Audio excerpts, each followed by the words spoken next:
Powerful storm Dorian officially became a hurricane today, and it's expected to get even stronger as it heads towards the US mainland.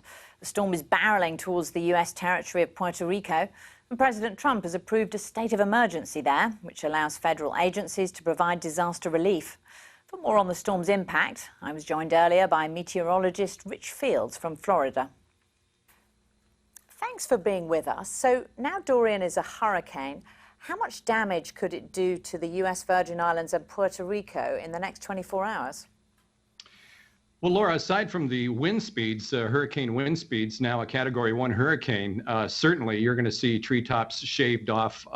Damage like that, anything that's not nailed down, certainly is going to be flying around the island. But we're also talking about the possibility of some fairly decent tidal surge as well, and tidal surge can be one of the biggest killers. So is the big threat from this hurricane as it approaches Puerto Rico much more the water rather than the wind?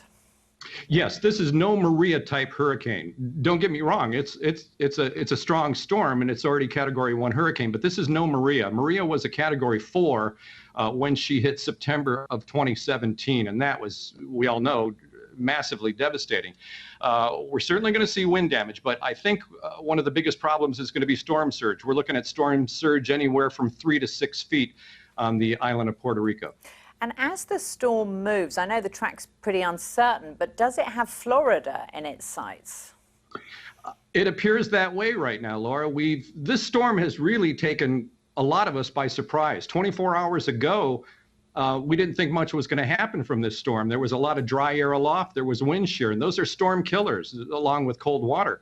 But now Atlantic temperatures are 85 plus. The dry air that's entrenched around this area of high pressure, that's the steering mechanism pushing this toward the state of Florida. That dry air hasn't killed the storm. As a matter of fact, it's growing and intensifying. So it looks like Labor Day weekend for the state of Florida is going to be something that we're really going to have to watch. So what should people along the Florida coastline be bracing themselves for?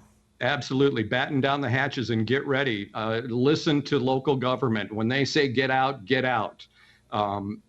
Start putting up the storm shutters. Start getting your hurricane evacuation kits together. A lot of us here in the state of Florida and anywhere in the tropics, as a matter of fact, we have hurricane kits. We have bags ready to go that have been packed all year. And if you don't have one of those ready to go right now, now's the time to start getting that ready. And do you expect that the hurricane could strengthen as it approaches the coast and hits that warm water?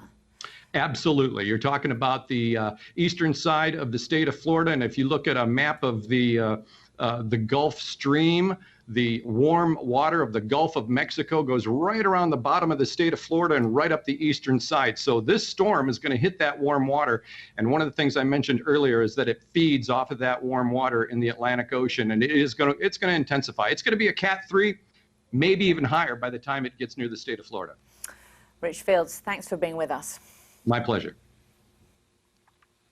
And we'll be tracking the progress of that